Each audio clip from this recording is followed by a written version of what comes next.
Welcome to Jayanthi's kitchen. ನಾನಿವತ್ತು ಈ ರೀತಿ ರಾಗಿ ತೆನೆಯಿಂದ ಒಂದು ಸ್ನ್ಯಾಕ್ಸ್ ಮಾಡ್ತಾಯಿದ್ದೀನಿ. ಇದು ಹಳ್ಳಿಗಳ ಕಡೆ ಹೋದಾಗ ಸಿಗುತ್ತೆ. ಇದನ್ನ ಈ ರೀತಿ ಸ್ಟವ್ ಮೇಲೆ ಬಿಸಿ ಮಾಡ್ಕೋಬೇಕು. ಈ ರೀತಿ ಎರಡು ಕಡೆ ತಿರುವಿ ಇದನ್ನು ಕೈಯಿಂದ ಈ ರೀತಿ ಉಜ್ಜಿದ್ರೆ ಹಸಿ ರಾಗಿ ತೆನೆ ಎಲ್ಲ ಈ ರೀತಿ ಬರುತ್ತೆ. ಈಗ ಇದನ್ನೆಲ್ಲ ಒಂದು ಬಟ್ಲಿಗೆ ಸೇರಿಸ್ಕೊಳ್ಳೋಣ. ಇದಂತೂ ಆರೋಗ್ಯಕ್ಕೆ ತುಂಬಾ ಒಳ್ಳೆಯದು, ತುಂಬ ಟೇಸ್ಟಿಯಾಗೂ ಇರುತ್ತೆ. ಇದೆಲ್ಲ ಬಟ್ಲಿಗೆ ಸೇರಿಸ್ಕೊಂಡಾದಮೇಲೆ ತುರಿದಿಟ್ಕೊಂಡಿರೋಂಥ ಕಾಯಿಚೂರು 1-2 ಟೇಬಲ್ ಸ್ಪೂನ್ ಅಷ್ಟು ಸೇರಿಸ್ಕೊತಾ ಇದ್ದೀನಿ. ಇದು ಹಳ್ಳಿಗಳ ಕಡೆ ತುಂಬಾ ಸಿಗುತ್ತೆ, ಫ್ರೆಶ್ ರಾಗಿ.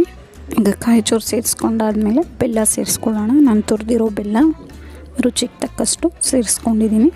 ಇದನ್ನು ನೀಟಾಗಿ ಮಿಕ್ಸ್ ಮಾಡ್ಕೊಳ್ಳೋಣ. ಇದನ್ನು ಮಿಕ್ಸ್ ಮಾಡ್ಕೊಂಡಿದ್ದ ತಕ್ಷಣವೇ ತಿಂದರೆ ತುಂಬಾ ರುಚಿಯಾಗಿರುತ್ತೆ. ಈಗ ಇದನ್ನು ಬೌಲ್ಗೆ